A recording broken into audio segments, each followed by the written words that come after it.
By the way, we have something really cool coming up. I found out that there's a new book called As You Wish, Inconceivable Tales from the Making of the Princess Bride. Yeah. And it's done by Cary Elwes.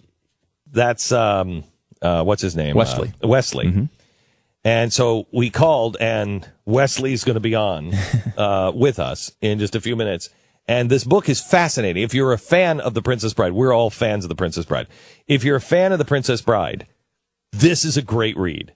It tells you all the behind the scenes, all the things that happen, and he's going to share some of those stories with us, but he'll be on with us in just a few minutes. The name of the book is As You Wish.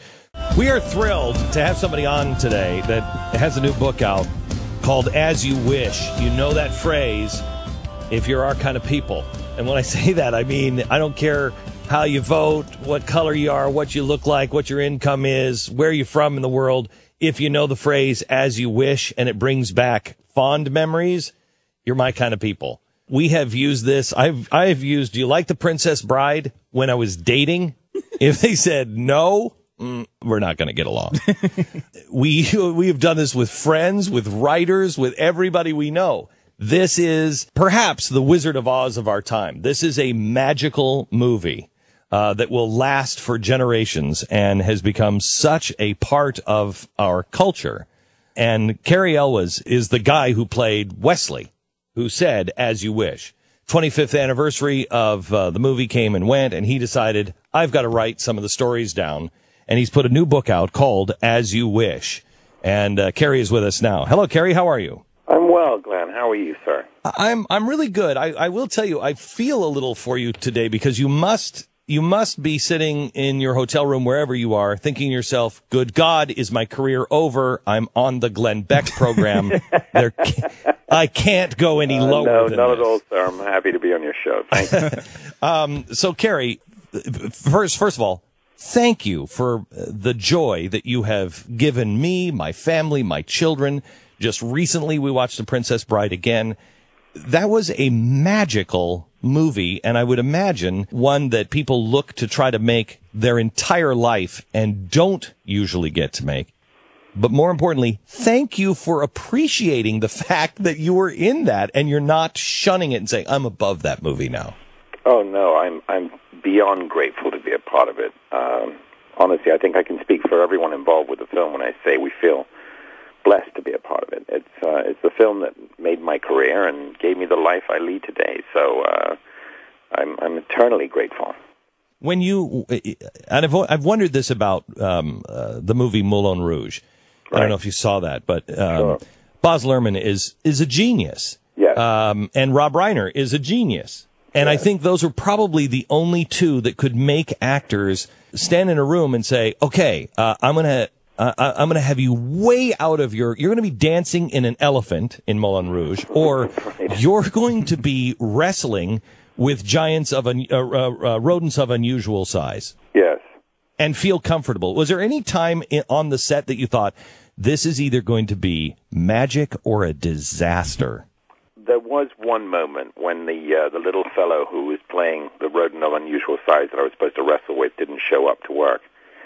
And Rob decided that the only alternative available to us, because we were going to lose the set that day, was to have me wrestle a rubber rat.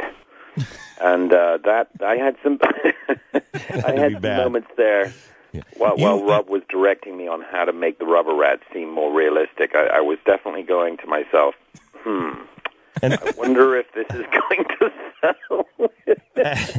Because we didn't have the money for CGI or anything back then, you know? The guy actually had been arrested the night before. Correct. That is correct. He was driving 5 miles an hour in a 25 mile an hour zone, and I think he'd had a couple of drinks, and he had to spend the night in jail. Poor guy. Right. But he did eventually arrive and save me from having to wrestle the latex foam rodent of unusual size. The scene, I mean, you described that whole fire swamp in great detail. There were a lot of problems in that scene. I mean, the dress really did catch fire over and over again. And yes. Well, the dress was made, had a flame retardant liquid that had been it had been dipped in, and one area had, I believe, some I guess it was alcohol or some kind of area where the flame was supposed to catch the dress on fire. Yeah, but Bill Goldman, the author and playwright, showed up in the middle of the very first take and had no idea what we were shooting that day, and saw Robin catch fire and screamed out loud, "She's on fire! Robin Wright is on fire!" at the top of his lungs, and Rob Reiner, our director, yelled "cut" and turned to him and went, "Bill, she's supposed to catch fire." Part of the script, you've written it in the last 8 drafts, and he was just mortified, poor guy. But he had no idea. I mean, imagine anyone walking on a set and seeing Robin Wright on fire. If you had no idea what the context was, you'd probably do the same thing.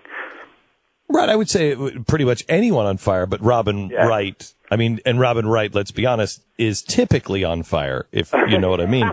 Very good. Very yeah, good. I mean, I will tell you, when I saw in the book that, you did the most passionate kiss ever, and it took you like 7 or 8 takes, I didn't feel badly for you. No, well, it had to do with the fact that we were giggling so much. You know, Robin and I became very good friends, still are very good friends.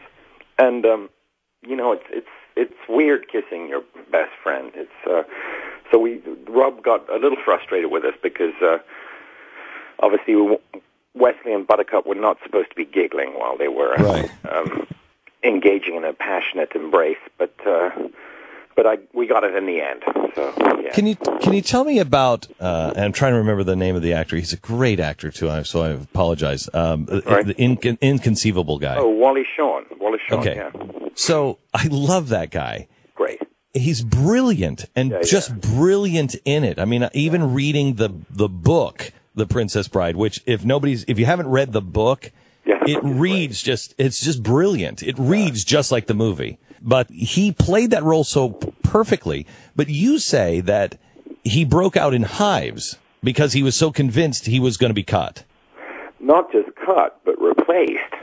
His agent had told him before he got on the plane to fly to England that, in fact, he was not the first choice to play Vizzini. That, in fact, the filmmakers wanted Danny DeVito.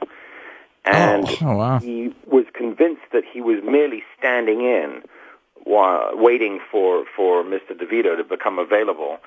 And I only had the one scene with him, the Battle of Wits scene with the iocane powder, right? Mm-hmm. And he showed up to work, and here's the guy, always the smartest guy in the room, Fulbright scholar, lectures at Oxford and Cambridge, and here he is sweating over this little scene.